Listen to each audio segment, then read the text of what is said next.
Okay, greetings all over the world. Ndigbo and Mekene. Onyu na known here Justice Ozobi, the leader of Igbo youth movement. Firstly, we post mere. We post mere. Mototo. Amara m ihe ndị mmadụ ghọtara maka the post. Like, abịa meche the post, chọpụta na ndị be anyị ha nwere some of ndị be anyị online nwere sụkọ. Okay, let's just put it that way that now most of them ada anụ Igbo. Ọ go na ha na anụ ya ha gụọ ya ha da aghọta ihe o mean.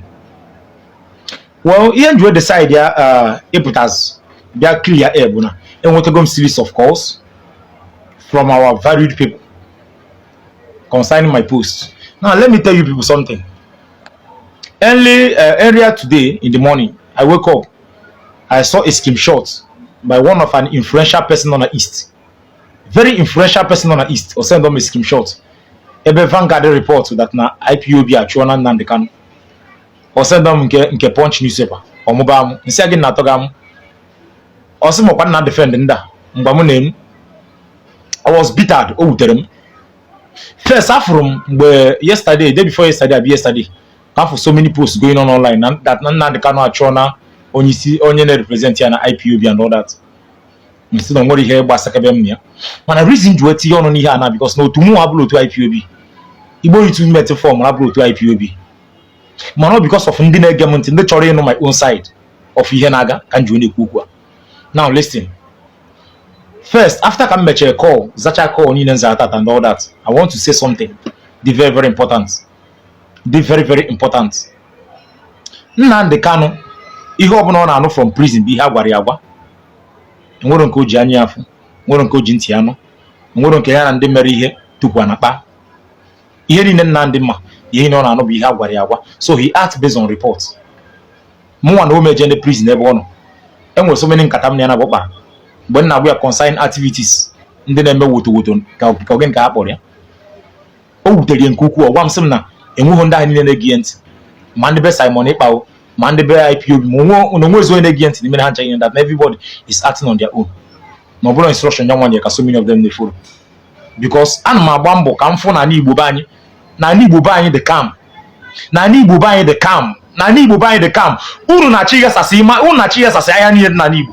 Ọ bụrụ na unu na chi unu gasasị gị already. Enweze ebe a na-azụ ahịa na Igbo. Ahịa niile ebupụ ndị mmadụ ebupụsị ahịa. Those big men, those big importers ebupụsị ahịa from east. So it is affecting everybody. Mụ onwe na-agba mbọ ife na Igbo be anyị dị mma. Iri ike na ọ n'obodo Igbo na-akọ osi wee dịrị gị. Na-akọ onye trailer gbara. Some of you n'obodo Igbo na-akpọ drug. Ọ gbasara ihe niile na-akọ na isa ihe niile na-eme na be anyị ịchọrọ ịma one ndị amị sabi egbu ụmụazị be anyị ịchọrọ ịma one ese sube ndị mmadụ ọkụ na east ịchọrọ ịma nwere nke iche ịma ihe mmadụ ebe ị nọ ebe ị nọ ị na-akọmentị na-ekwugheri bata na abata ya ha batawu hapụkwa na anyị nwa n'ebe a ka isi ju anyị ijuru ajụ. Now what am I trying to say? When I speak with Nnamdi Kanu, I found out that ihe niile ọ na-emebu based on ihe a gwara ya.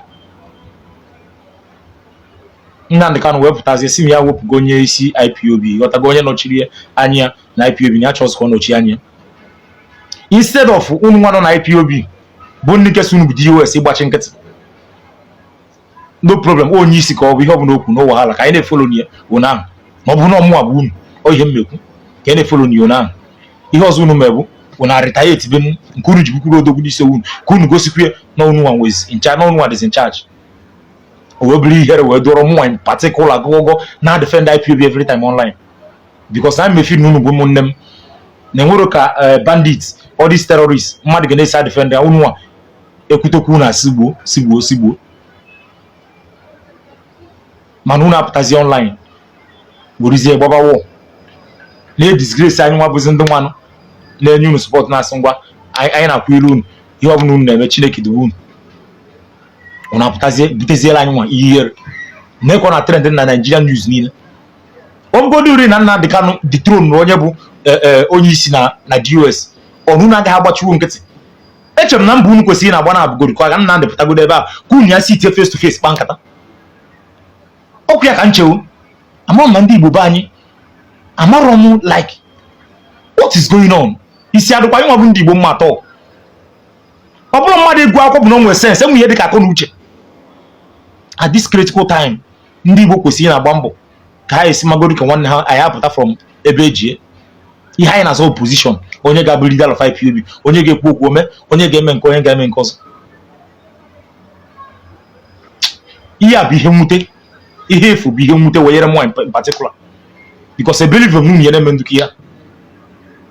Anyị ya nọ online na-agbawa na-asị ndị Yoruba akọjọzị ndị Igbo maka unu mana hapụtazie ogbukwu ndị sem unu na-akparịkwazi anyị nwa bụ ndị Igbo online n'ihu na-eme unu na Nnamdi na-azọzị na position mba unu na Nnamdi Kanu zọba position unu zọbazie unu ewepụ na Nnamdi from organization yanwa create ka Nnamdi si na-ewepụ n'isi BOS unu ada ọnụ na ya ha gbachi nwunye nkịtị na-eme ihe unu na-eme mmanya moment ka unu anụrụ ihe ekwu.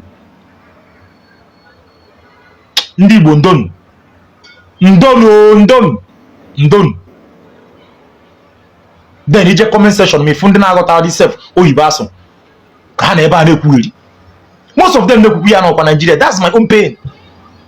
One of them akpọna m na phone na ya jikwa na-achị sponsor Igbo youth movement before bịa kwuo ya isi adịghị gị mma adịmarịọ onye ara sponsorship ni more personally I don't beg onye ọbụla na-enwe sense. Igbo youth movement I create bụ maka ọdịmma nke anyị Igbo ọ bụrụ iji were oge ego. We are not begging from any more than fucker. I had a 5 naira ga jidie onwere ya ji ego ga-eme mana ka unu ha western Igbo ya adị mma ọ ya hakwa dịrị unu na mma because most of you anọ Nigeria were kwueri anyị unu ekwu unu ejidego business ine na Igbo ghasa ya ghasa gịnị ka unu na-azọ? What are you people dragging for? I urge all my youth, all the whole youth nọ na Igbo unu mana anyị nwa na-atakarị afọ a karịcha ndị ọzọ bịan ka anyị mara na ihe anyị mebere onwe anyị. Hapụkwa ndị na-akọ ka ndị eriri hapụ ndị na-akọ ka ndị eriri bịakwa ka anyị chịkọta na onwe anyị na Igbo marakwa ka anyị si efisi bụ onwe anyị. Hapụkwa ndị na drug na-enyekwa ha nsogbu. Most of them no Europe for 20 years 25 years enwekwu ya ma na-akọ ọkwa nakọ ha n'ọnụ nke onye chi biko ya zere onye nduru onye Justice Ozobi the leader and founder of Igbo Youth Movement. Ndewo ụmụnne m.